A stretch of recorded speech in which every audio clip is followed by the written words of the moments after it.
எல்லா புகழும் அல்லாஹ் ஒருவனுக்கே. ஒரு நாள் ஒரு மண்டபத்துல நானு நின்றுட்டு இருக்கேன். அப்போ நிறைய மக்களுக்கு நான் ஜக்காத் கொடுத்துட்டு இருக்கேன். 100 200 பேர் இல்லைங்க, 2000 பேர். 2000 பேருக்கு கொடுத்துட்டே இருக்கும்போது நிறைய துவாக்கள், அந்த 2000 நபர்களுடைய துவாக்கள் செஞ்சுட்டே இருக்கும்போது என்னுடைய மனசு ஏதோ ஒரு மாற்றம் ஏற்படுது. அந்த டைம்ல ஒரு சத்தம், டேய் எழுந்திரிடா. ஆமாங்க, எங்க அம்மா தான் எழுப்பிட்டாங்க. அது கனவு தான் எனக்கு. ஆனா ஒரு கேள்வி வந்தது, ஒரே ஒருத்தரால 2000 பேருக்கு ஜக்காத் கொடுக்க முடியும்னா இந்த உலகத்துல எவ்வளவு பணக்காரர் இருப்பாங்க.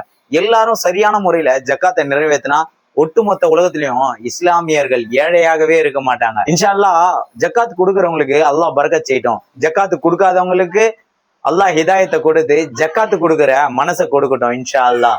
இன்னைக்கு எனக்கு கனவா இருக்கலாம், ஆனா ஒரு நாள் இன்ஷா அல்லாஹ் நிறைவேறும். தமிழக வெற்றி கழகம் சார்பா உலகத்துல இருக்கிற எல்லா முஸ்லிம்களுக்கும், ஏன் உலகத்துல இருக்கிற எல்லா மக்களுக்கும் நாளானுடைய நல்வாழ்த்துக்களை சொல்லிக்கிறேன்.